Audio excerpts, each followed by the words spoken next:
Hindi man nagustuhan ni Amber ang pagpapakasal ng kanyang ama dito kay Lorena.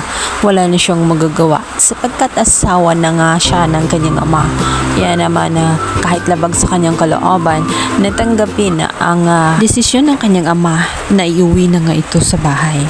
Wala siyang magagawa kundi sumunod na lamang at pakisamahan ang anak niyang si Leah. Madali lang naman itong pakasamahan dahil mabait itong si Leah.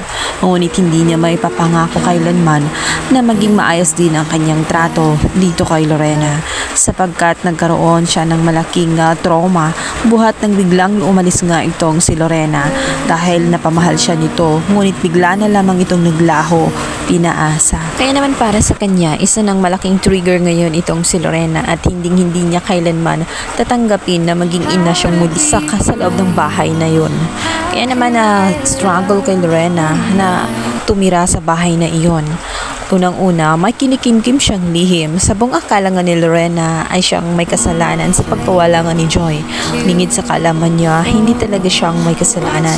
Na-frame up lamang siya. Ang may kasalanan at ang pagkawala nga ni Joy ay ito nga si Ronnie.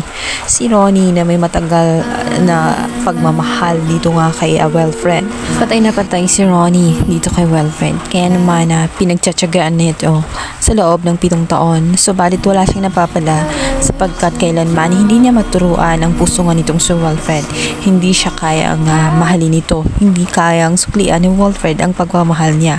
Kaya naman para siyang aso na buntot ng buntot kahit alam niya na wala na siyang pag-asa. Pilit nang sinisiksik ang kanyang sarili sa pamamahay na iyon. Gigil na gigil siya matapos malaman na biglang nagpakasal nga itong si Wilfred dito kay Lorena. Kaya naman sa pagkakataong yun, hindi lamang si Amber ang maging tinik sa lalamunan nga nitong si Lorena, maging itong si Ronnie. Dahil feeling masyado itong si Ronnie, talagang feeling entitled kung saan wala naman talaga siyang karapatan dito kay Wilfred. Talagang lagi siyang ginigerang nito. Guys, pakaabangin natin kung hanggang saan kakayanin nga ni Lorena na mananatili sa bahay na iyon. Lalong-lalo na at lagi niyang nararamdaman ang isang bangungot ng kanyang nakaraan dahil doon nga nakatira itong si Joy at hindi mawala-wala sa kanyang isipan. Iniisip niya kasi na may malaki siyang kasalanan dito, ngunit ang totoo ay na-frame up lamang siya.